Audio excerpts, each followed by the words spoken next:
Scott, we've got Real Water Sports and NVS fins with us today.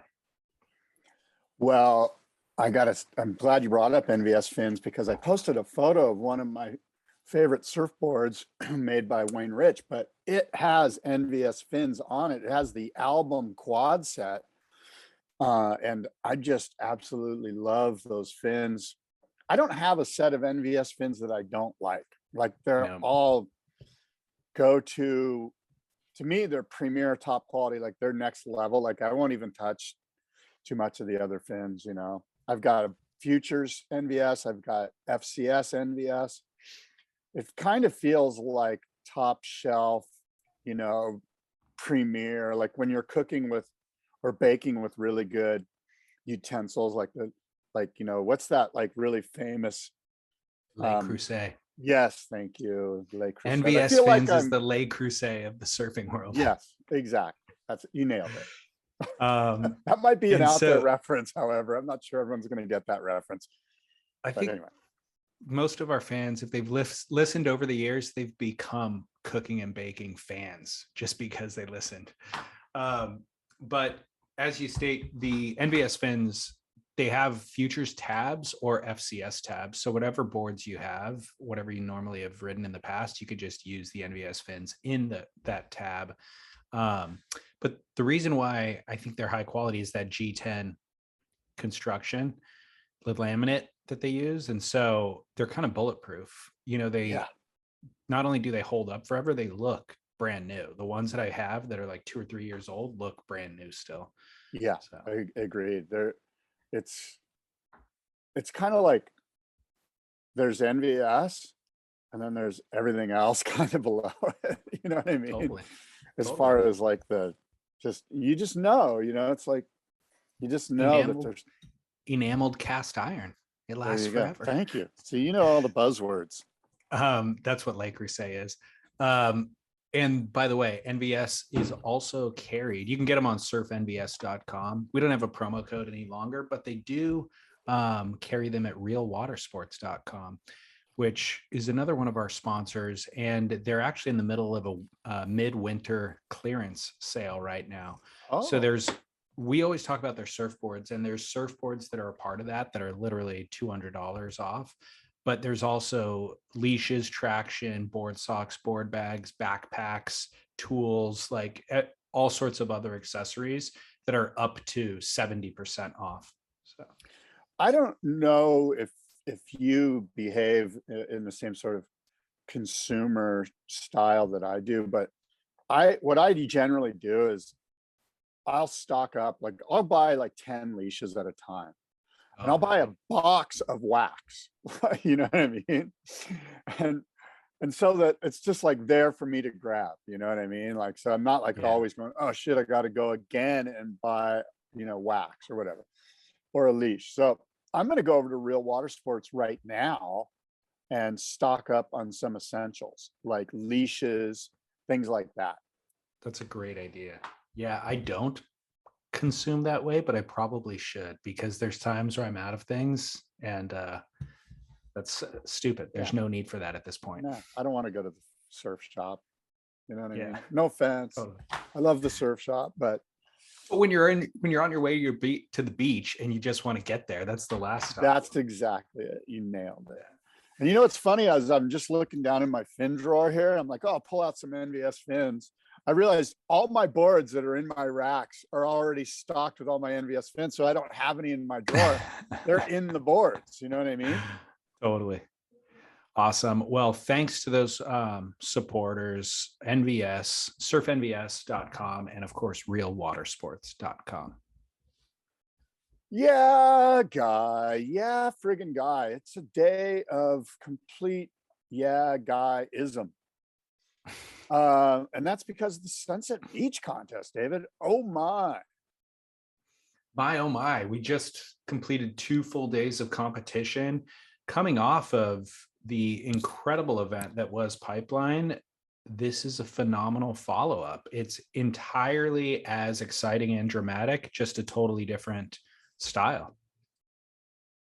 Yeah, it's been a lot of fun to watch. And of course, it helps when there's a massive super crazy swell that's rolling in, and Sunset Beach and Hawaii, Oahu, the North Shore once again delivers as far as, from our perspective, you and I, end user consumers, we want to see the really good waves.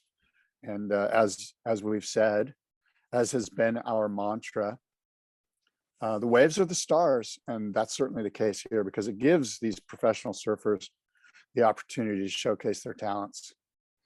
Well, one huge difference between the two venues is seems like a lot of those surfers have surf pipe before, and they know kind of what to expect and how to approach it. Sunset Beach has laid waste to a lot of people who would otherwise be incredible talents.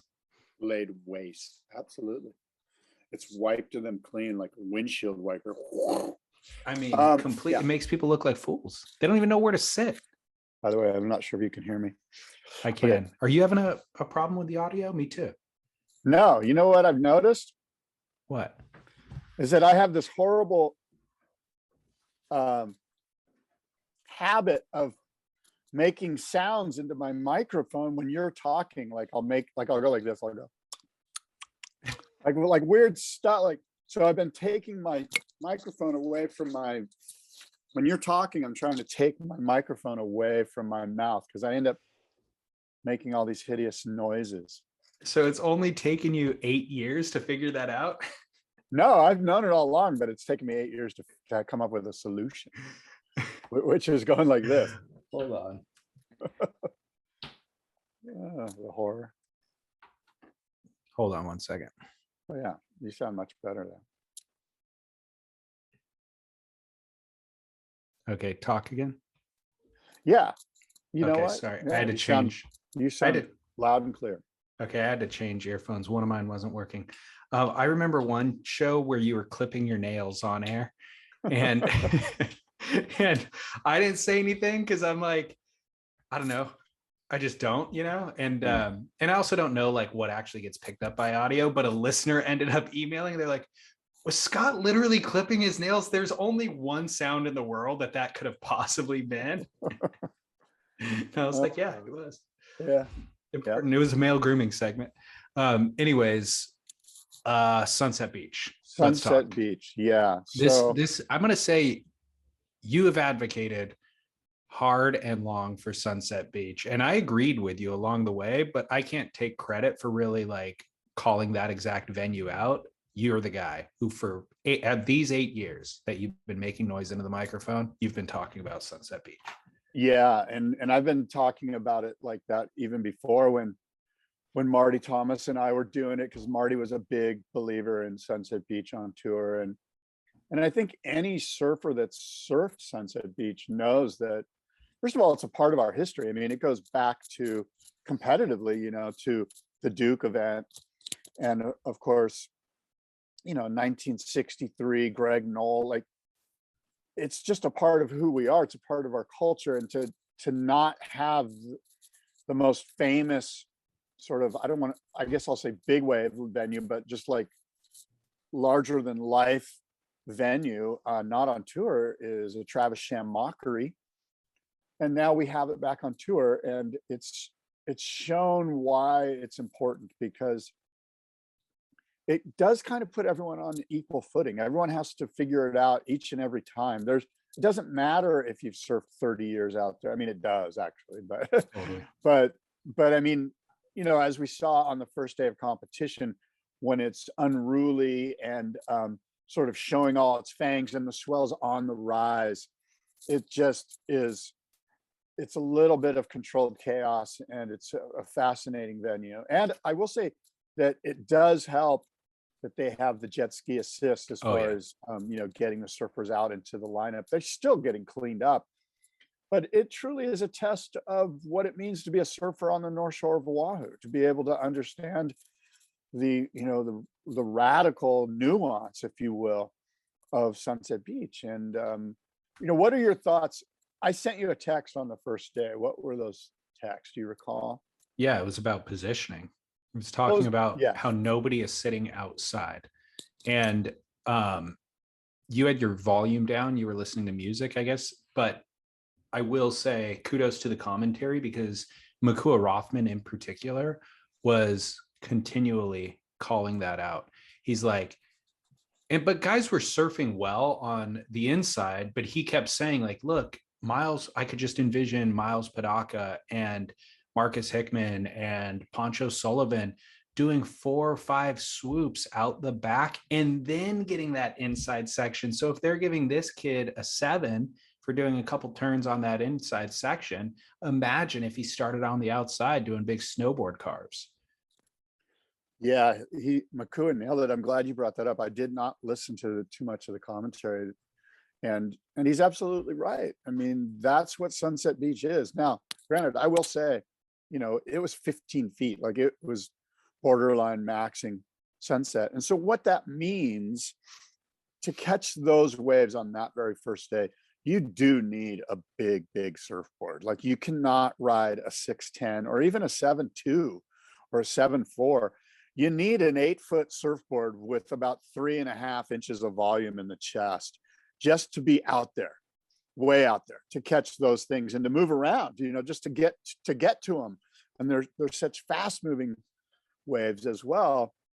So that begs the question, well, if you ride that 8-foot surfboard that's 3¼ inches thick, by the time you do get to the inside, look, you've got a big ass surfboard under your feet, and you're simply not going to be able to do some of the more sensitive wraps that we saw in that inside section. But my comment to that is, hey, you've got basically the entire tour to do really sensitive, incredible fin releasing top turns. Like, do that at friggin', Bells or wherever. We've got Sunset Beach for a reason, and it's to do those Gary Kong, Elkerton rolling up the window, friggin' late drops on an 8-foot board. And what the other thing that the commentators have said, which they always say, and which is absolutely a truism of Sunset Beach, is this is a wave for the bottom turn.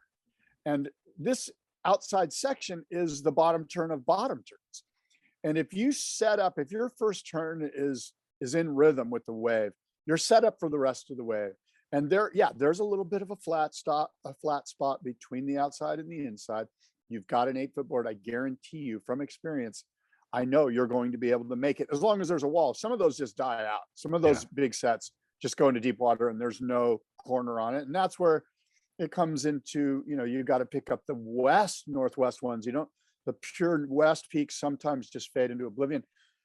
But again, it's about time in the water out there. And I applaud Makua and all the other commentators, whoever they may have been, that kind of call BS on that, because it is BS. You need to be riding an 8-foot board out there when it's 18 feet.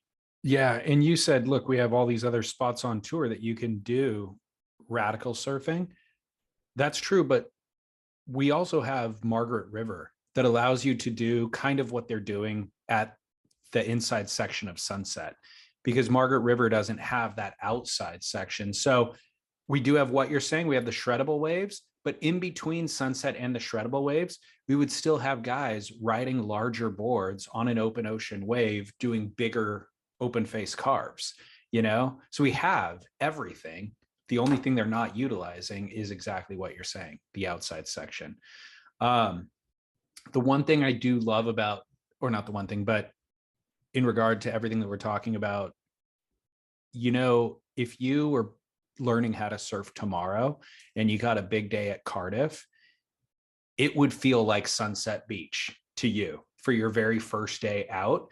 And that chaos and fear and all that kind of stuff, we don't get to see the best surfers in the world, the tour surfers, experience that often, because even when they're surfing big barreling waves, there's a channel, and they can kind of know how to approach it. This sets everybody back into that primary fear that we all experience when we first start surfing. And even though I'm not just learning how to surf now, there's plenty of spots that I go to within the course of a year that can make me feel exactly like that again. And so I think that's what we love about Sunset. It's one of the few last playing fields that makes Kelly Slater look like he's still learning how to navigate a lineup, you know? Yeah, I recall a conversation when I was working at Surfer Magazine with Evan Slater, who is the editor. And we had this discussion about where would you rather take a wipeout? Would it be at Pipeline or would it be at Sunset Beach? And, you know, Evan was like, Sunset Beach, it's such deep water. I don't want to take a wipeout there. I'd much rather take a wipeout at Pipe. Yeah, it's a little bit more vigorous and it might shake you a little bit more. I don't know. That's actually to be, But you get it over with. you get it Hopefully. over with. Yeah, you Yeah. pop up really quick. Where at Sunset, you're rolling and rolling and rolling, and you come up. Now, I told Evan, I was like, I'd rather go to Sunset because I'm the king of diving. You know, like I'll push and dive and get deep enough so that all that stuff rolls over me, and I can then kind of scrape up and take my breath. But anyway, point But is yeah, not if you like, I don't know, did you see Connor O'Leary's wipeout late yesterday where he got his rash guard ripped off of him? Well, he tried to hit the lip late, but he mistimed it. He was just like off timing. So he was late. And then the lip was particularly fast. So he just like threw it up there. And so he couldn't dive. He just got smashed by the full weight of that big end section. It was a gnarly, gnarly wipeout. So in the worst predicament at Sunset, you would not choose that. You would choose Pipe over the worst predicament at Sunset, you know? yeah. I meant more like as you're paddling out. Yeah. But yeah, you're right. Look, every spot's on the North Shore super dangerous and gnarly, and it's kind of crazy.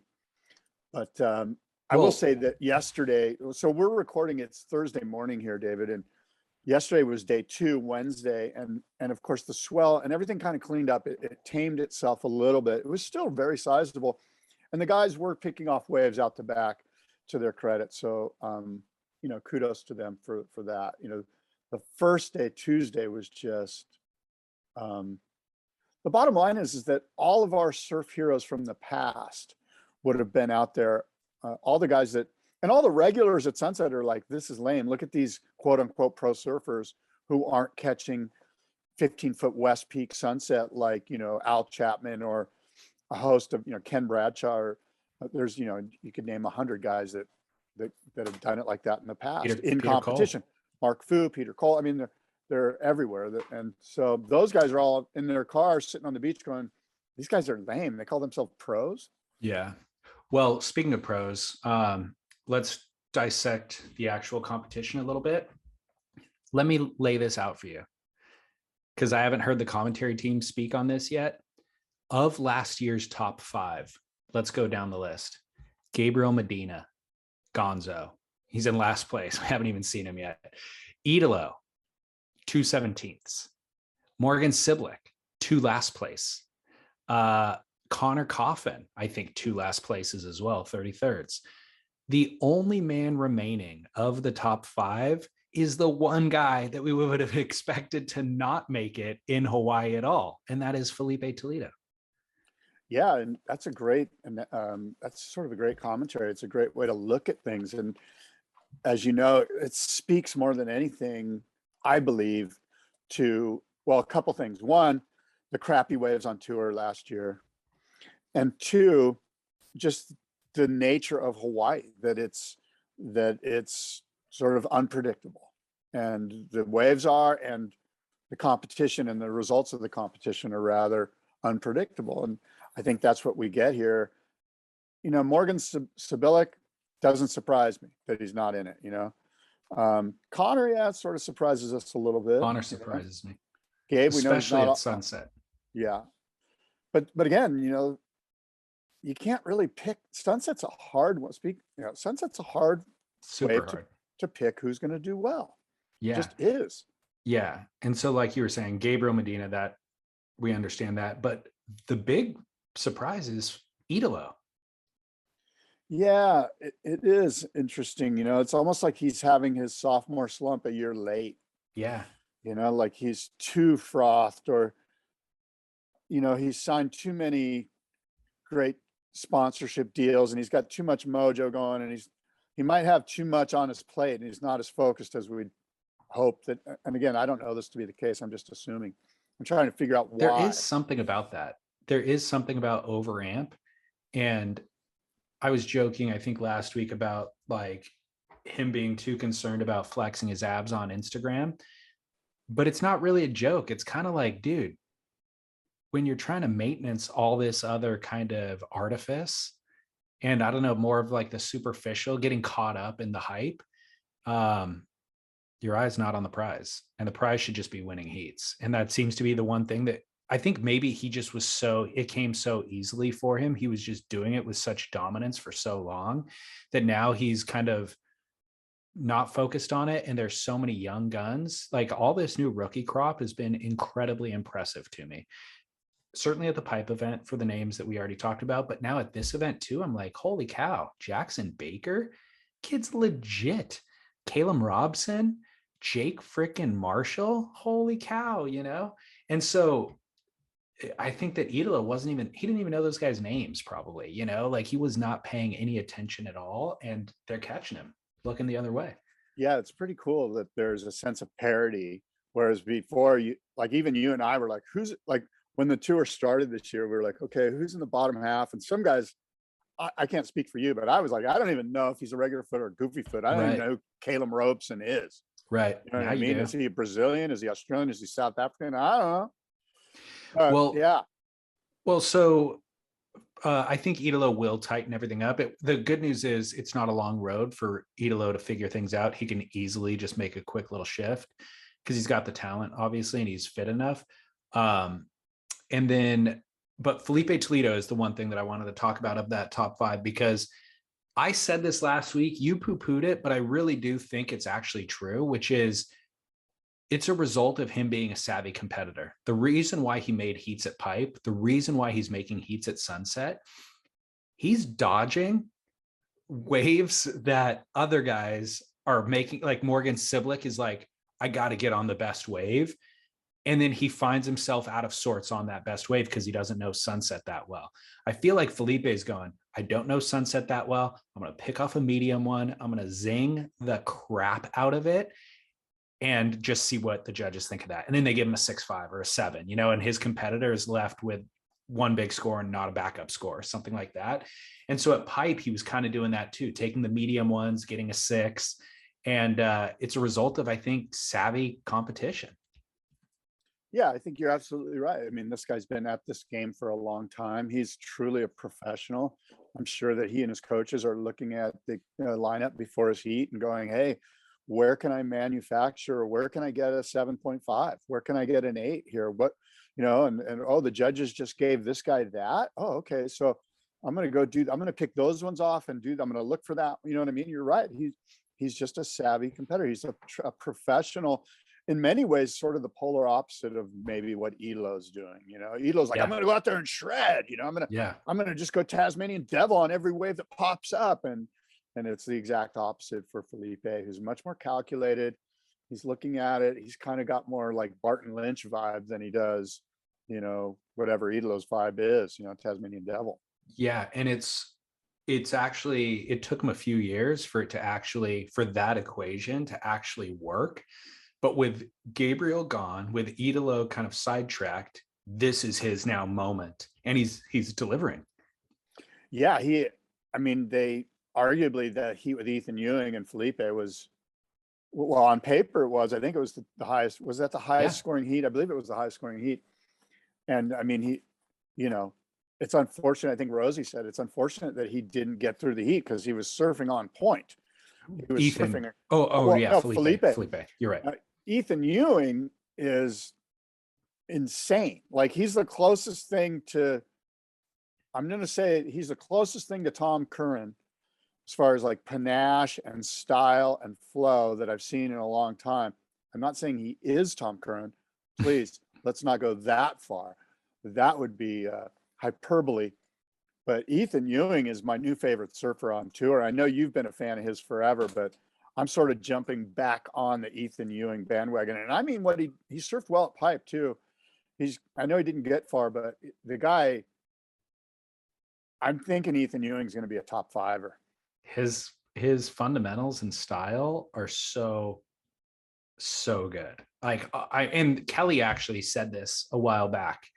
It might have been in the Stab series that they did where they asked them their top 5 surfers. That's right. That's right. And Kelly said, Ethan, his results don't show it, but quietly all along, he's got the best style, the best fundamentals. And once everything kind of clicks for him, and look, that heat was an example. Like that type of a heat has happened to him repeatedly. And he was on tour 2 years ago. He got bumped off tour because he kept having heats like that, where he's surfing incredibly, but then he draws Felipe and Felipe is surfing incredibly. And then Ethan just barely loses. On this occasion, thankfully, it went Ethan's way, but it's a joy to watch. Everybody draws the comparison to Andy Irons, and I think that's actually really apt. The style is very, very similar. Yeah, that's a great call. And maybe this is, and I would suggest to you that this was the heat where he's kind of got that off. He's got the monkey off his back. I think Ethan Ewing is going to be the surprise top 5 guy this year. And maybe it's not a surprise to many who've been, like us who follow the tour, but Ethan Ewing is on the rise, probably more so than any surfer I can think of after 2 events. I know it's not a very big sample size. Yeah. Other stories. The Kelly Slater priority thing was kind of the biggest story, I think, yesterday. With the overlapping heats, there's a priority rule that's in place that is you're not allowed to, and this actually goes regardless of the other heats, but this happened to take place with one heat versus the other. And that is, if you cross another surfer's line, you automatically get an interference and your only one wave counts. And so by crossing lines, that means Kelly Slater took off deep and he was up and riding. John Florence was in the priority heat, and John decided to spin and go on whitewash. And Kelly was actually already doing the bottom turn when John was paddling up the face. John turned and actually took off sideways. If you look at that slow-mo footage from the water, John's getting pushed into that wave sideways. So Kelly's bottom turning, looking up at John, making a split-second decision to go sideways and spin and go. So John gets up to his feet kind of at the bottom of the whitewash. Kelly's already kicking out of the wave, but John's going over Kelly's tracks. So Kelly did not hinder John's score in any way. Kelly assessed what was happening in real time and made the best decision possible, but John did cross Kelly's line. So the rule is Kelly crossed John's line. Yeah. Thank you. No, John was up and he crossed Kelly's bottom turn. Is what I meant. Yeah. But yeah. So the rule is black and white. There's no gray area in this rule. So Kelly kicks out, doesn't hinder John's score. John gets up and riding. He ends up losing that heat, but Kelly gets a priority against him and ends up losing his heat as well. Yeah, it's funny. You did a great job of breaking it down. I didn't see it that way, but maybe I can be persuaded. I saw it as more like Kelly sees John, and Kelly then has the opportunity to just go straight. And to me, it looked like Kelly was like, almost like, come on, I'm Kelly. And again, there's a lot I'm assuming here. No one knows what was going on in Kelly Slater's head at this time. But I know Kelly to be the greatest of all time competitively. And so I know him to be able to assess the situation and go, John can spin on this wave and go, and he has priority. And why wouldn't he? It's a pretty good wave. But I'm just going to do a bottom turn and kind of like go, John, dude, it's me. Don't go, bro. Come on. Like I sense that Kelly could have straightened out. I sense that the Kelly Slater of 10 years ago would have said, it's not worth the potential of an interference here. If John's going to go, I don't know, but I'm not going to take the chance. And I'm just going to straighten out here. And I sense that he kind of went, hey, it's me, your dad. Let me have this way. John's like, I don't give a shit who it is. I'm going. No, so I think that could have been true if John was out the back paddling into the wave, and then Kelly's bottom turn and he sees John's making a concerted effort, then maybe that would have applied. But the way I saw that wave, I mean, John's paddling out towards it as Kelly's coming down the line. If Kelly would have straightened out when he would have needed to, and then John just duck dove and didn't go on the wave, it would have been a completely wasted effort. So Kelly had to commit to that bottom turn to kind of assess what John was going to do. And at that point, when John spun in the whitewash, if Kelly had straightened out, they could have collided. You know, like that trajectory would have then put him and John in harm. Or if Kelly would have jumped, his board would have been in the way potentially of John. Oh, sorry about that. No, that's okay.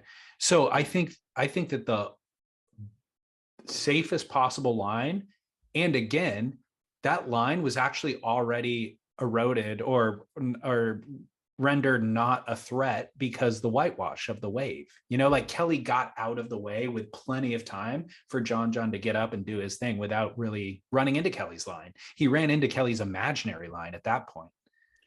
Yeah. I was just trying to rewatch it. I rewatched this morning because I knew we were going to talk about it. And again, my take on it is Kelly was just like, John's not going to do this because it's me. And I could be wrong, but that's how I sort of simplify it. Yeah. Is that John's not going to do this because it's me, Kelly Slater, and come on, bro. And again, I could be wrong, you know, like I'm sure that Kelly spoke about it. I didn't hear the post. He did. And he said what I said, which was, okay. He was making the assessment in real time. And he thought that line was the safest line out, basically, if John were to go. To cross his line isn't the safest line out. To cross his line is the line for an interference. So I sometimes think that Kelly's so savvy, he says the right thing to try to get everyone to be on his side about it. But again, I watched it on purpose. I sense that he could have straightened out, and that would have been the thing that Kelly did 10 years ago to maintain his opportunity to advance through that heat. I think if it was very evident that John was going, he would have straightened out. But again, the potential was there for John to go. That's my point, is that he's savvy enough to know that the potential is there for John to go. Well, motivations aside, okay, because we're kind of discussing whether or not Kelly knew and what his motivation was. They try to create these black and white rules so that motivation doesn't matter. I think this is a rule that they might need to amend, because there are moments where you can cross. That was a moment where you cross the line. It doesn't hinder anybody. Yeah, but once you start making these subjective calls from a judging standpoint, you open up Pandora's box. It's much better to be like, hey, how about this? Straighten out or don't go. And if it's a situation where, like the stars aligned and it wasn't like, it was just, well, guess what? You know what? That happens once every 30 years. Yeah, I think that surfing requires subjectivity. You know what I mean? Like it's almost a fool's errand to try to make it objective. And let me ask you this. Do you think that Kelly Slater could have straightened out? Yeah, he could have. Yeah. Thank you. Well, he should have. Otherwise, you're rolling the dice. Is he going to go? Is John going to go? Or is John not going to go? I don't know. He knows it's me and we're kind of bros, so maybe he'll just give me this wave. That's what I think was going down. Yeah. Now, again, I'm but that's probably okay. wrong. I'm not here to be say I'm an expert. I just sense that competitively, the greatest competitive surfer of all time has the moxie to realize I should probably straighten out, but I think I'm just going to continue through this bottom turn. There's no way John's going to go on me. Come on, bro. Maybe I'm wrong. Maybe I'm wrong. I probably am. I'm just saying. I'm not bothered that anybody's making those assessments in competition. Like that is what you do in competition. The question of could he have straightened out? Yeah, and it would have ruined the line. It would have, like, if he had made that adjustment and then John doesn't go, then Kelly's out of sync for the rest of the wave, and it's a pointless wave anyways. Yeah, and so I know it sucks, but it's way better than having an interference. Yeah, but I think that there's room in the rule book to allow for both things to happen. So lay with down the rule then. Lay so down the new with a rule, slight adjustment to the rule. which is If what? you don't hinder that other person's line, projection, whatever, then there's no issue. And the reality is, I mean, I'd have to go back and look. John John may not have even gotten to his feet until after he crossed Kelly's line, because he came slaying down that whitewash sideways. Yeah. I think he might have crossed Kelly's line because it was already in the whitewash at that point, then got to his feet. So there was actually no line by the time he was up and riding. What if John would have fallen? When he went to his feet, what if he would have just purled and fell? Then the judges have to make a decision whether or not that was Kelly's fault. Because right. And because I watched it, like I said, I watched it over and over. And there's certainly Kelly's line, the wake from Kelly's line was certainly involved in John. John had to cross it. Okay. There was something there, even if it was unnoticeable, even if we couldn't even see it. The bottom line is that John has priority. John has priority. You know, Yeah. and you got to give John a clean slate. Yeah. And even if you watch it again right now and you're like, oh, I didn't see any wake whatsoever. It didn't even affect John. It was in John's head. Yeah.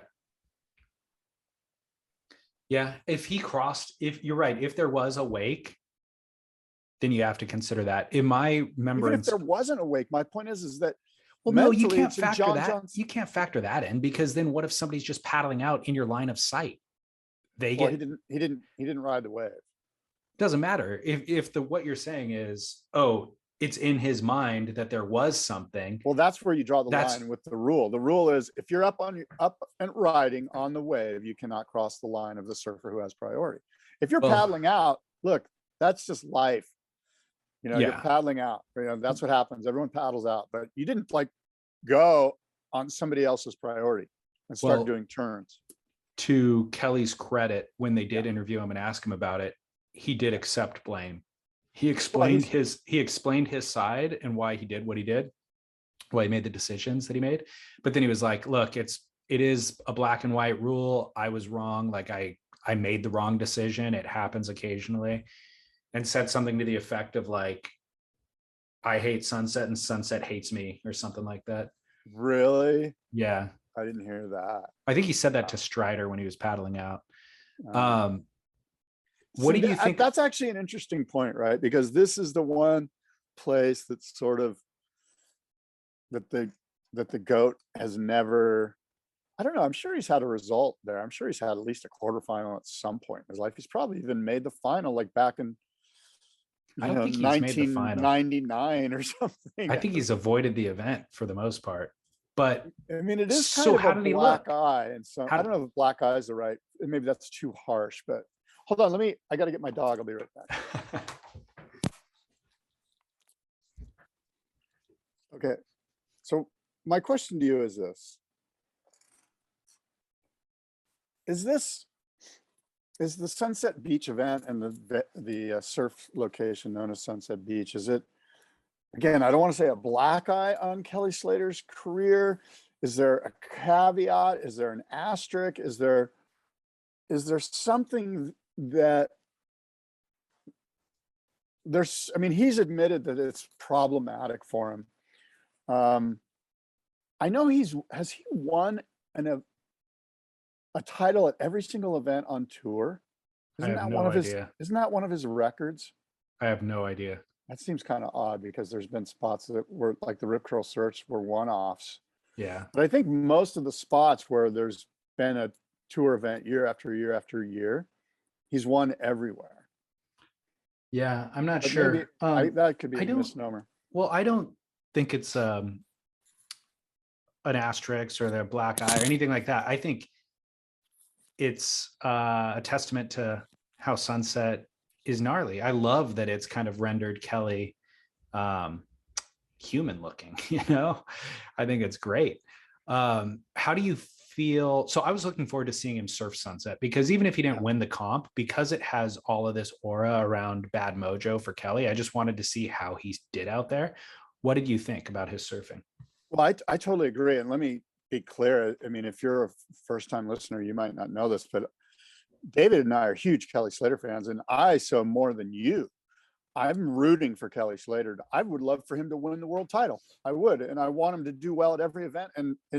For my wife and I, Kelly's heats are like must-watch TV. Like we tune in for Kelly because we want to see him do good. I'm rooting for Kelly Slater. I'm a huge fan. I'm a fanboy. Yeah. That being said, you and I, our job here is to sort of opine a little bit, and so that's what I'm doing. I totally agree. I thought he surfed well. Like the waves he rode, he surfs beautifully. He does. It was it was a bummer. He surfs like Kelly. He's just he's a the greatest of all time. He's a wonderful surfer, and so I want him to do well. And I thought the waves that he surfed were great. And I would be super psyched if we were going, hey, today he's in the quarterfinals. Oh my God, it would make much better. Consumer end must-watch TV for me. Yeah. So I don't think that he can't surf the wave. That would be silly. That would be stupid. And maybe there is just this thing that's almost like that he brings with him, that I'm not going to do well here because I never have. He surfs well there because he's a great surfer, but he doesn't have the timing figured out the way John, Jack Robinson, and Baron Mamiya do, where there's so much happening between a bottom turn and a top turn. The wave is changing so much where those guys constantly are placing the hook top turn right in kind of the most critical part of the wave. Kelly's never quite doing that. And he's never quite pulling up into the barrel at that one moment that it flares the way that Jack Robinson does. Kelly does that everywhere else in the world. Kelly knows every undulation of cloud break. He knows exactly which waves to go on backdoor and pipeline and trestles, and everywhere else, J-Bay. So that's the one thing. It's like Kelly surfs well, so he'll get on a wave and, serve it to a 6 or a 7 at sunset, but he's not quite timing it as well as those other guys. That's the only difference I could see. I think if we went back over time and watched Kelly's heats, I think you would see moments where he does find that little flaring inside bowl, and he's too good not to. Do you know that I want to say Kelly won a heat going left at sunset against Andy Irons? He pulled into a barrel, didn't he? Wasn't that? Am I wrong here? I fully remember that. And Kaipo told a story about Andy Irons getting a barrel and going left and getting a barrel and winning an event out there.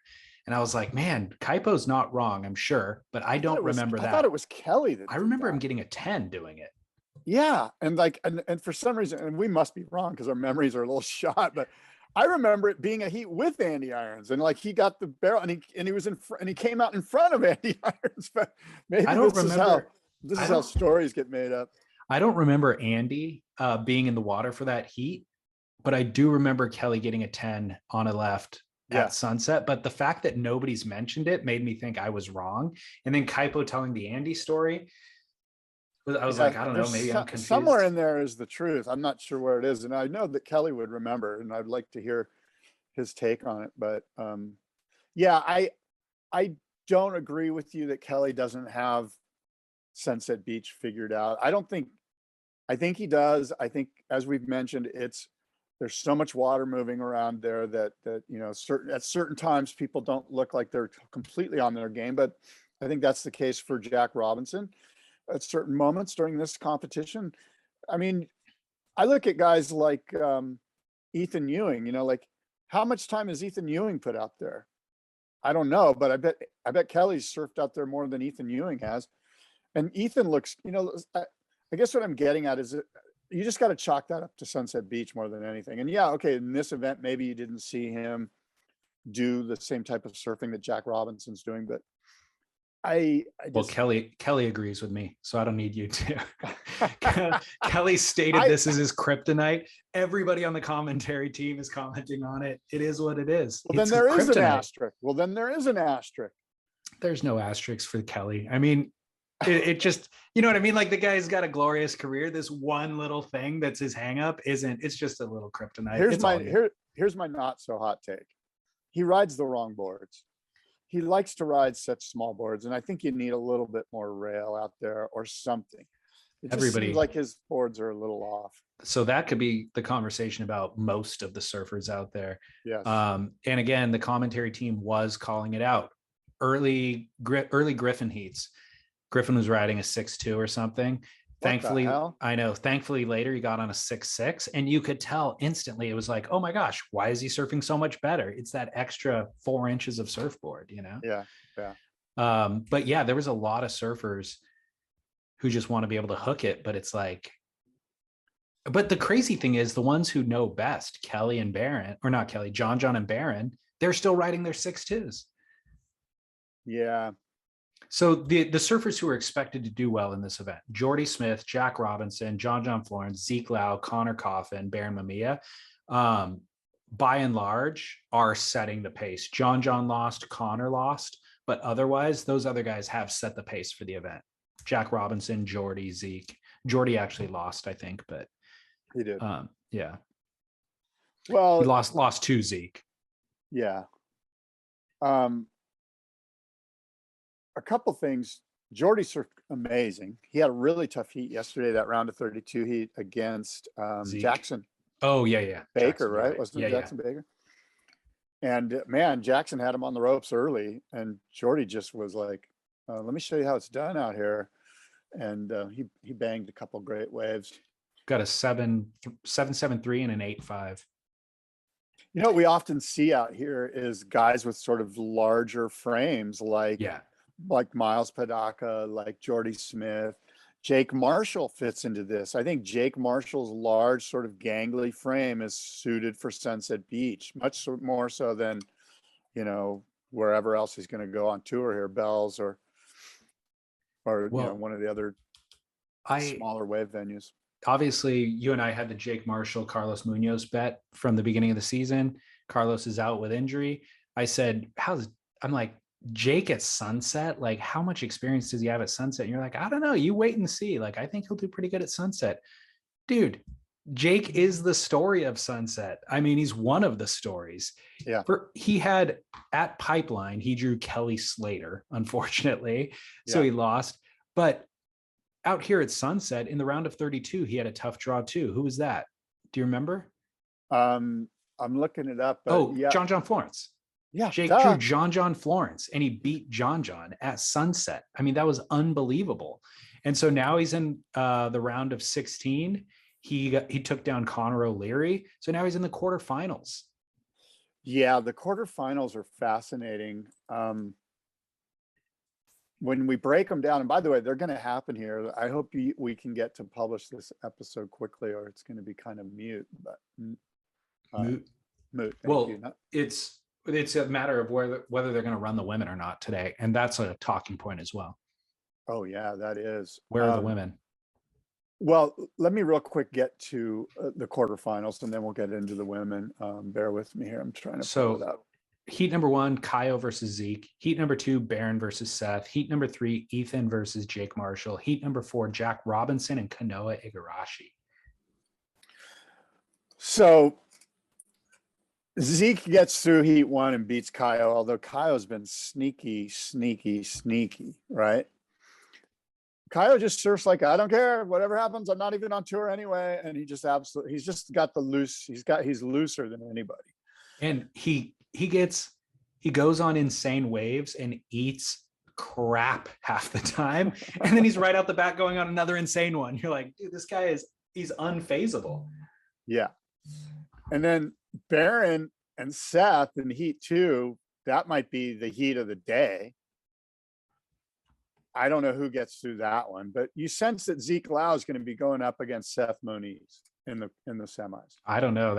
It's really a toss-up. It is a toss-up. It is. And then heat 3, unfortunately, you got to think Ethan Ewing's gonna like shut down the beautiful run of Jake Marshall. Except Ethan, again, in past years, you'd expect him to win these heats, and he drops the ball. Yeah, I mean that's why they surf, right? Like if it was as easy as picking them, people wouldn't do the survival league. Yeah. And then Jack Robinson and Kanoa, that to me, I wouldn't be surprised at all if Kanoa Igarashi gets through. That's a really, really tough heat. Yeah. I mean, to pick, I mean, Yeah. everyone, like, you want to go Jack Robinson, but then you're like, Kanoa Igarashi is a competitive animal. And he's shredding out there. So it's going to be, all 4 heats are really exciting.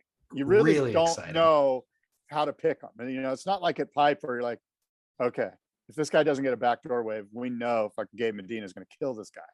This event, actually Pipe and this event are so thrilling. This is all that we want from surf competition. Exactly. Just the North Shore of Oahu. Yeah, exactly. Big waves, big, scary, dramatic surf, where that is the primary thing, is the surfer against the ocean. But then the secondary thing are these battles. And within that, you have rookies coming up, that are actually contending with the best in the world. You got injuries happening because it's that chaotic. It's thrilling. You mentioned Survival League. Who was your pick? You would not reveal it last event. My pick was Jordy Smith. Okay. Yeah. So event number 1, you had Kanoa, which I learned from you in that event. Kanoa is such a sneaky good pick anywhere in the world. So I'm putting him in my back pocket. Like, I've got 2 or 3 surfers that are kind of fit that thing where it's like they're going to make it past the round of 32 no matter where they are in the world. Yeah. Just keep them right here. And when I'm not sure what to do, pluck Kanoa out. So great call for Pipe. And then Jordy looked like a safe bet for this event, but I got to say, against Jackson Baker, I was like, dude, you might actually have lost with the safe pick. I think Jackson had 12, a heat score of 12 before their actual priority heat started. Yeah. I had already kind of went, well, I guess I lost Survival League. I made it further than last year. One event further. But Jordy came through in a big way. So I'm still alive in Survival League. And the question is, are you? Yes, I had Seth Moniz. Okay, good for you.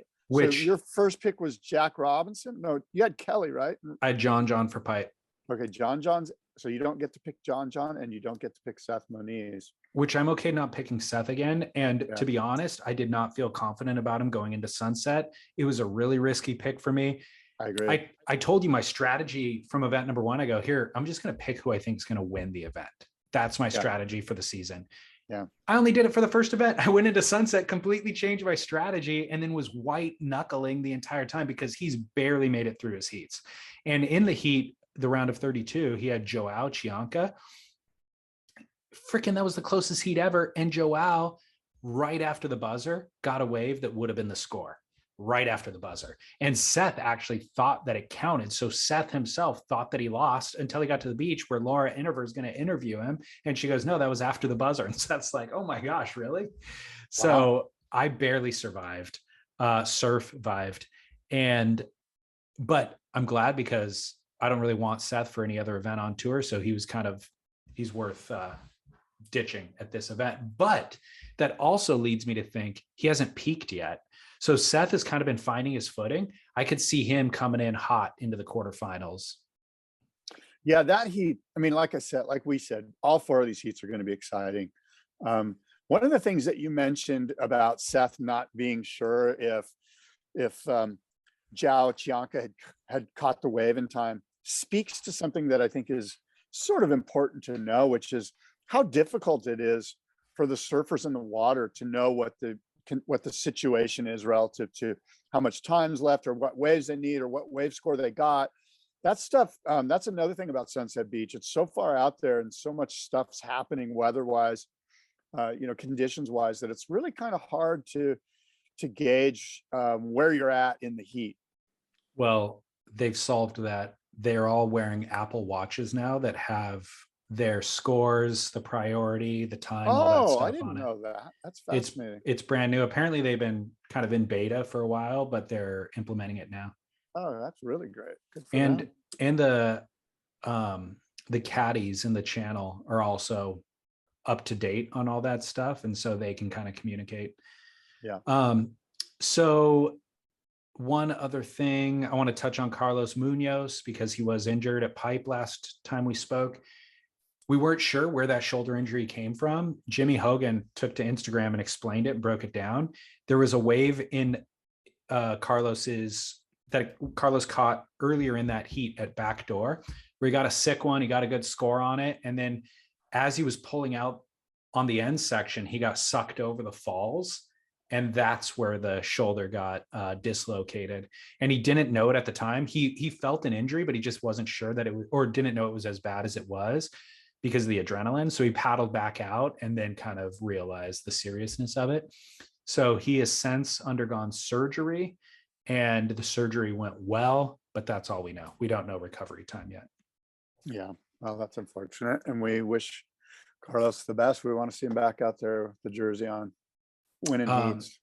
I've got a couple of listener emails that are follow-ups from last week talking about pipeline and such. Yeah. Would you like to hear? I would. Let me see. This is from Fat Aki. Cheers, boys. Good. Great content as usual. I watched the pipe contest and I have a few thoughts. Point number one, Slater didn't so much as win as Gabriel didn't show up. I suspect that if Gabriel was there, the outcome would have been different.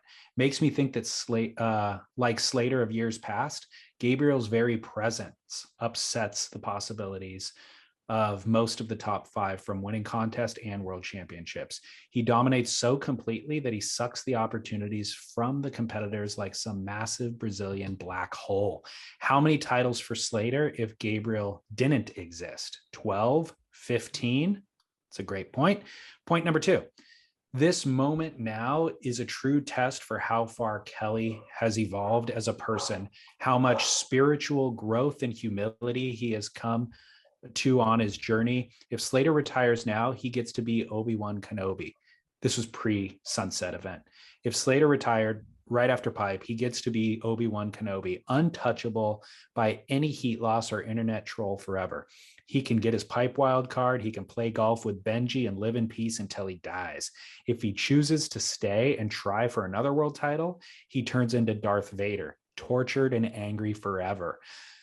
How will it feel for him to lose in round two at sunset to Liam O'Brien? How will it feel to watch? In the end, my feeling is that he is addicted to pro surfing, desperate for the accolades that come from winning, powerless to stop in front of his impulsive behavior, needing that next hit that becomes more and more elusive as time goes on.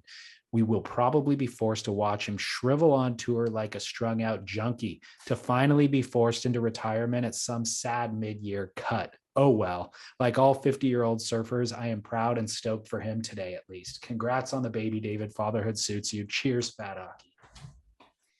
Dude, drop the mic. Fat Aki's bringing the hottest take ever. Those are so good. That is so epic. And he's absolutely right about Gabe Medina. I think Gabe is at such a higher level than everyone else that when Gabe's favored at every single event. You know what I mean? When Gabe's on tour, he's the favorite no matter what. Doesn't matter if it's Jaws or friggin' Rio. It doesn't matter. Gabe is that much better than everybody else competitively, and just he's a freak. Yeah. And wow, Fat Aki's take on Kelly is, while I might not agree with all of it, I agree with all of it. The overall sentiment is accurate. I mean, the reality is Kelly's addicted to the drug of winning, and he can't see where the proper exit is. So he's just going to keep chasing that high until he's a shriveled junkie losing at the mid-year cut. Well, let me say this, and again, I don't know Kelly Slater, but my sense is from hearing, look, we've been following him for 30 years or whatever. He's a competitive freak. Like I would almost suggest to you that he's a competitive junkie, and this is an outlet for his competition, just for him to feed that. Well, it's the highest level of it. Right. But what I'm saying is that his off ramp is going to be when he discovers the World Poker Tour or something else where he can feed his competitive need to be really good at something. And I don't know what that is. Golf. You would think it'd be golf, right? It very well could be. Like he might just go senior tour golf and try to, or something, it's just not intense enough. It is though. Like what's weird is that I don't think Kelly needs the public accolades. I think he needs to be challenged. And believe me, I don't know where, I bet Kelly's probably like a 6 index. And so he can go senior world like there's amateur events for senior golfers that are all, these guys are great golfers. Like these are like the best, college golfers in the world that are now 50. And Kelly would definitely be challenged on that level. Again, I don't know what Kelly's golf level is, but I've seen him play, and I think he's probably a single digit handicap. And he could, or whatever it is. My point is that don't be surprised if for the rest of Kelly's life, he's involved in some competitive league of some sort.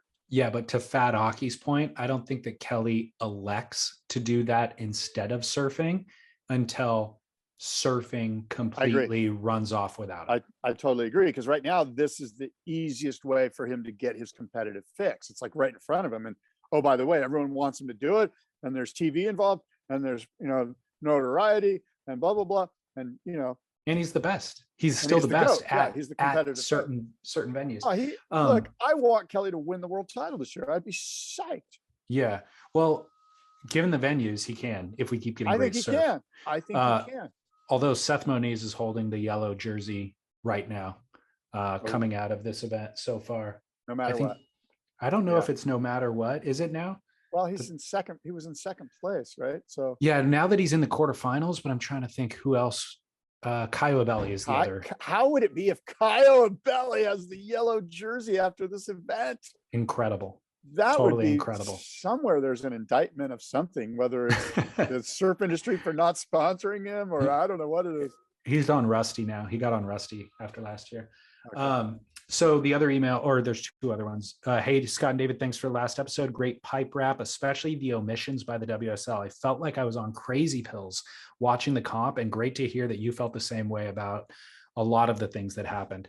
Couple of random things that it might be worth chatting.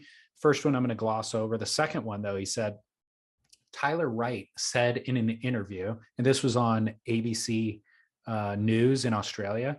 Tyler Wright said in that interview that she didn't charge pipe because she didn't want to get injured, which I thought was lame beyond belief and just another excuse.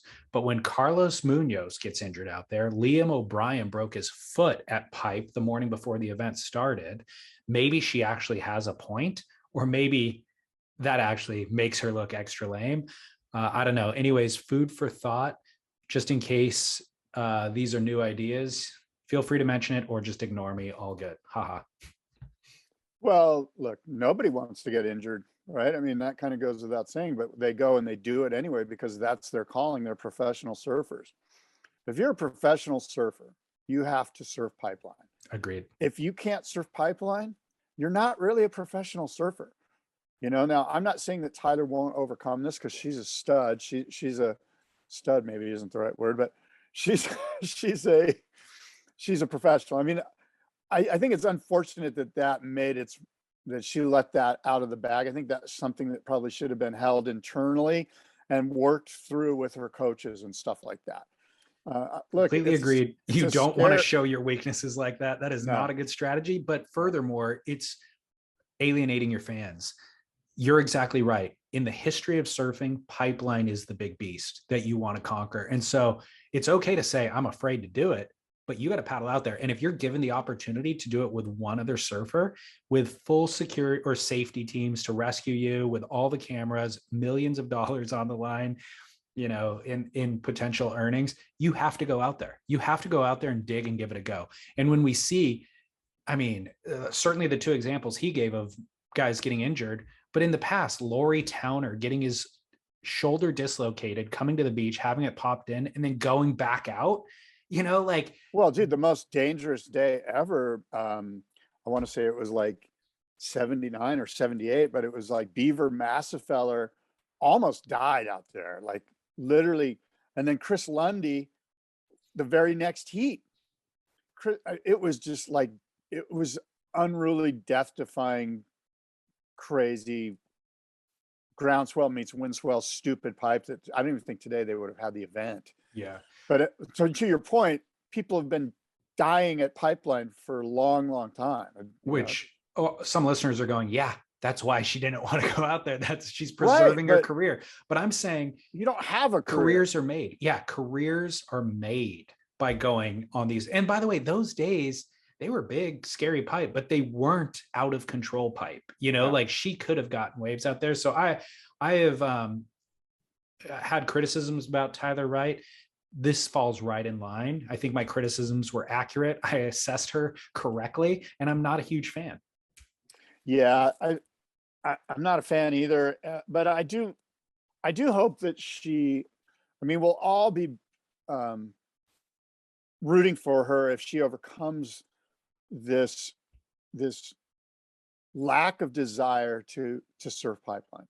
She doesn't have a desire to surf Pipeline, and to me, it's hard to be a world champion it's kind of like, it's hard to keep banging the drum of equality and parity and all this kind of stuff if she's like, I'm not going to go surf the venue. And all these people, all of her predecessors, Kiala Kenley's in the booth saying, I've been going to town hall meetings to lay the groundwork for the opportunity for these young girls. And then this millionaire female shows up and is like, no, thanks. Don't want the opportunity. I'm not interested. It's a slap in the face. Yeah, I'm opting out. I'm just going to opt out, but I'm still the #1 surfer in the world. Oh, I'm going to go out there and do a lame layback cutback on the shoulder. Look, I'm not going to criticize that. We've already that cutback sucks, dude. It did. It was lame. It was hideous. And they keep showing it in replays. I know. What's up with that? It's a drop wallet on a section she should be doing a roundhouse and smashing the whitewash. When that happened, was that last year? You and I. She does it all the time. She does it all the time. So hard. That is not backdoor Pipeline. That's not how you surf it. All right. Well, here's another email that falls kind of in the same lines. Dude, thanks for publishing the podcast weekly. I appreciate all the hard work and recently became a proud paying member. Thank you. Thank you. This is a $5 a month option. It keeps us in business. He said, I wanted to weigh in on your analysis of the WSL's pipeline coverage. I completely agree with all the criticisms about not addressing the Slater Australia question, not calling out competitors, both female and male, and refusing to paddle for set waves, etc. But I think you missed the biggest blunder of the event. Following what I would argue is the greatest victories in the history of female surfing, the WSL inexplicitly decided to go to commercial rather than show Moana being welcomed back up the beach and chaired up to the stage like the deserving champion that she is. I don't understand how such an obvious error can occur. Moana, the hometown hero, the giant killer, returns to the beach, and before she even exits a water, they go to commercial break. I honestly thought that something was wrong with my YouTube stream, and it felt like a slap in the face to the women, the locals, the fans, and mostly to Moana. This is exactly the kind of unforced error that keeps the WSL from making the jump from an amateur product to a legitimate professional broadcast. Am I being too harsh? I can't be the only one who noticed this. I'm interested to hear your thoughts. Thanks again. Keep up the good work, Scott. Well, I can't say that I remember that situation. What I do recall is that Strider grabbed her right away in the water and did an in the water interview, and it was lackluster. The poor girl was speechless. She just reached the pinnacle of her young career, and she was obviously overwhelmed with emotion, and it's understandable that she didn't have, the greatest post-heat interview with Strider. And that's when I believe they went, hey, we're going to commercial, we'll come right back. At that point, I had turned it off. So I don't know what they showed or what they didn't show. This, to me, the bigger issue here is, why weren't they surfing the day before? This kind of comes back to what we were talking about last time. But let's just stick to what this gentleman's email is, and I can't speak to it. If I'll tell you what you can. Yeah, you go ahead. What you do know is the point that he's making is that they pre-plan these commercial breaks. Right. They sell a certain number of commercials, they're time slotted in. So regardless of what's happening on air, they pitch to commercial. And yesterday I think it was Morgan Siblick's heat. Morgan needed a wave. There's a wave on the horizon. Kaipo starts gearing up for the commercial, saying, okay, later today, blah, blah, blah.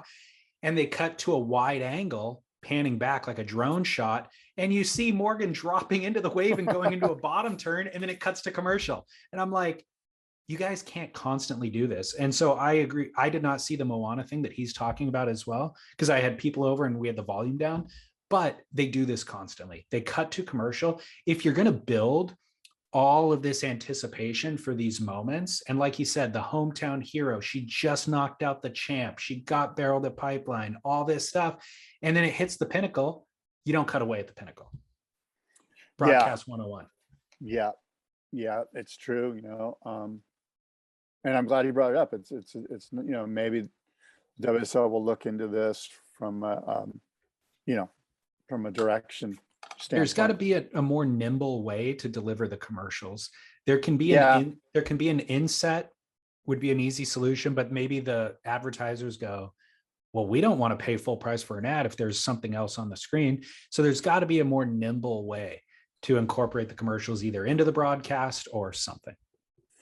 Yeah, I'm not an expert in the field, but you would think that they could go, like in basketball, like they have in college basketball, they usually go at the 5-minute mark. You can get your guaranteed a commercial at certain moments within the 5 minutes. In the timing of so if you've got a 30-minute heat, you're like, look, no matter what, no matter if there's a wave on the horizon, we're going to do a commercial at 5 minutes. We're going to do a commercial at 15 minutes. What we're not going to do is a commercial when the heat has 3 minutes left and we're counting down.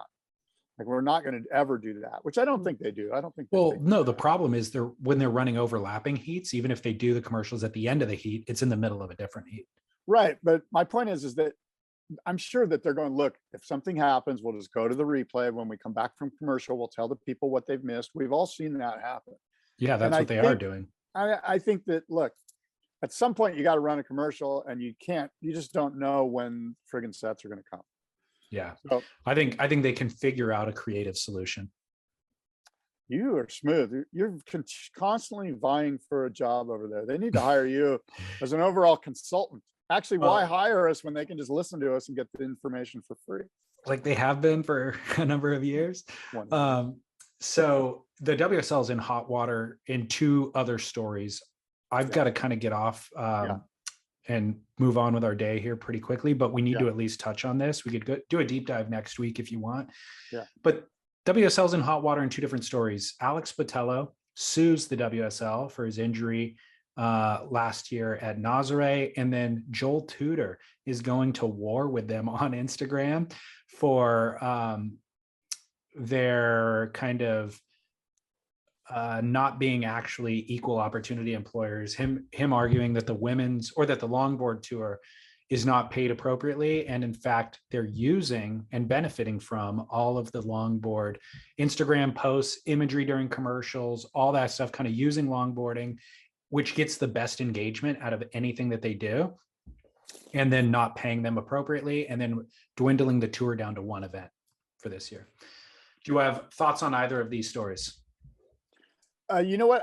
I do, but I'd rather not shoot from the hip here and get a little bit more insight into both of these, because I don't have any insight. I did see Joel's thing, and I'd like to do a little smoother dive into this. Well, I'll give you quick cursory takes. We can revisit them last week. Yeah. The Joel Tudor thing is very interesting. The reality is Joel says a lot of stupid things, and so thankfully they're all entertaining. So it's fun for us to watch. But the other thing is, with a more prudent,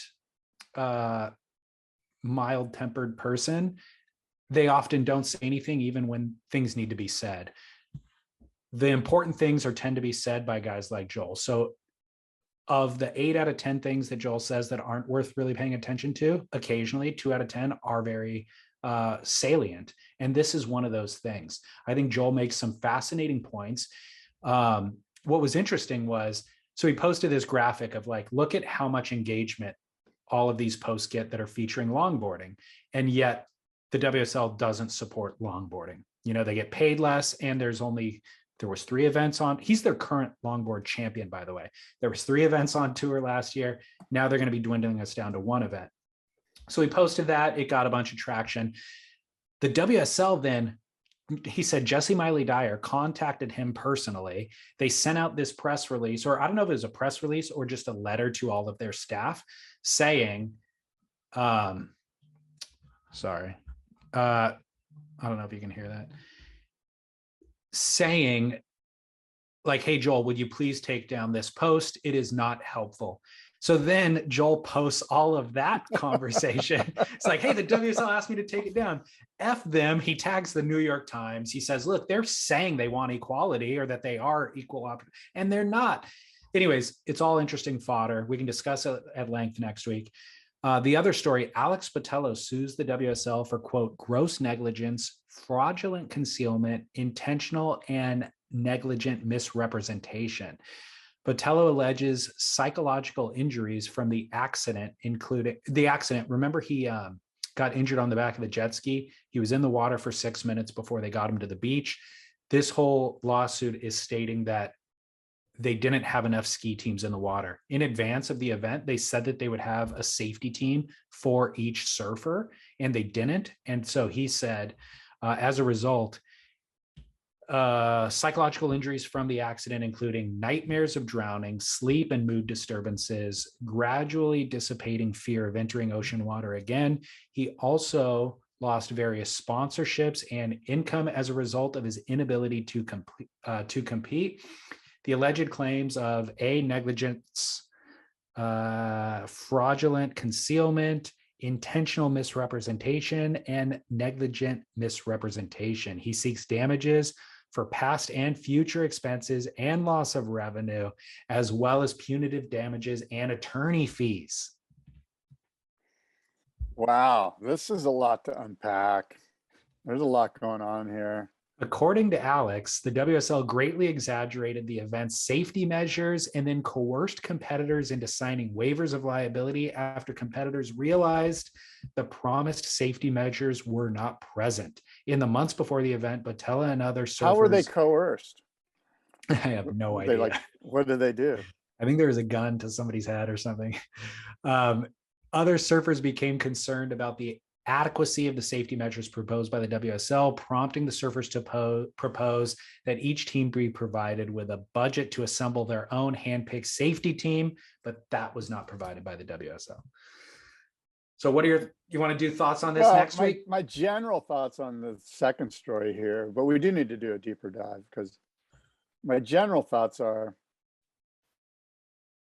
he may have a case. I don't know. He may have a case. You kind of got to go into the weeds here and see what he's really talking about. But I think a situation like this is going to get settled with the WSL's insurance company, and this guy Alex is going to make some money. But it's probably going to do a larger disservice to big wave surfing and the big wave world tour than, like if the big wave world tour just kind of went away. I know there's only one event anyway, right? Is it Nazare? Yeah. Oh no, Nazare and Jaws. If that thing just went away, it wouldn't surprise me. Because you could be getting into an insurance situation where their premiums just go through the roof. Like the insurance companies can be like, wait a minute, you put these guys out in 70-foot waves? What the hell? What the hell are we insuring here? Well, how do you mitigate against all the risk? You can't. You can't. And so I think that Alex could effectively cancel the Big Wave World Tour. Again, I don't know too much about it, but it's true. The big picture is. That I completely agree. And it's kind of like, hey, all of you guys, you were begging for this. Who turns out a world tour? Now you're like suing us. Turns out the ocean is dangerous, and when you enter, there's more variables than the WSL can possibly account for, and so you're going out there at your own risk, and you signed a waiver for it. And so you're right. That was the right question. How are you coerced into signing this waiver? How are you coerced? And so I could see. Look, we have a benevolent benefactor in Dirk Ziff, who's going to underwrite this thing at a loss of tens of millions of dollars a year. Do you really want to sue the guy? Do you really want to sue his organization and he's doing you a favor. Well, and so frankly, that's the Joel thing flies into. I'm sorry it to interrupt. Go does. ahead. It completely The Joel does. thing, because if I was the WSL, I'd just be like, you know what? Let's get rid of longboarding and get rid of the Big Wave World Tour and just focus on what we do best. So that absolutely is part of my take. My other side of this is we've complained in the past, the WSL can't be everything to everyone. Why are they running all these different tours? Why are they making movies? Why are they running a TV show on ABC? Why don't you guys just focus on running high performance shortboard events in the best waves in the world? And focus all your budget? Then your staff isn't spread too thin, because when you're trying to do these other tangential things, you're not doing a great job of any of that stuff. You're giving it, and then people get in trouble. This kind of stuff happens. Alex Botello doesn't get rescued in time. Well, you know what happens is, like, companies come to the WSL like this. They go to the sales team at the WSL and they're like, you know what we'd really like is these really beautiful women on longboards at Queens, you know, like surfing in blue water, and you know, and so the WSL is like, holy shit, you know what? This is actually what our advertisers are asking for, is these lifestyle images, you know, like people can relate to Waikiki and surfing in beautiful little blue waves and stuff, and Roxy and all that. So let's create a tour and celebrate that stuff, you know? And then some other advertisers like, you know what we really want? Life or death situations in massive 70-foot waves, you know? And if you do that, if you can provide that, we'll advertise, you know? And so the WSL is like, oh, well, let's create a tour. You know what I mean? Like, and that's why we're at where we're at, is because the WSL is like, hey, there's money to be had here. Like this, let's celebrate all of surfing, because apparently our advertisers can't really relate to Filipe Toledo or Idolo doing, you know, 360s at Newcastle. I know. And that's where I've said it before, and I'll say it again. We need a visionary at the head of the company who actually fully understands the space and educates the advertisers on what's what. Being pulled in all these different directions, not being able to staff any of those individual things up, so you're spreading your current staff thin, trying to cover all the gaps, is creating a lot of problems, and it's not giving the core audience what they want, and it's also not accessing the new audience.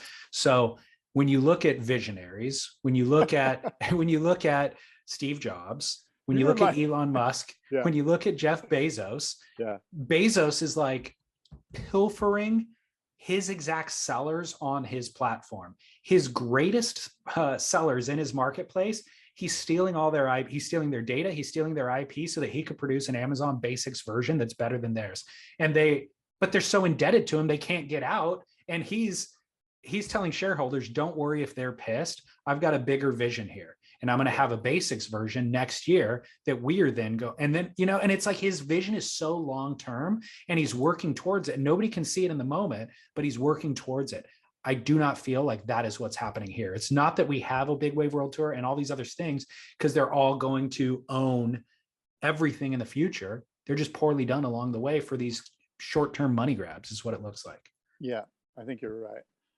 You nailed it. And you know what you remind me of? You remind me of Doug Palladini. Do you know Doug Palladini? I've never met him, but I know who he is. Yeah. I've probably told you the story, but Doug and a bunch of people got laid off during the .com boom from Swell, right?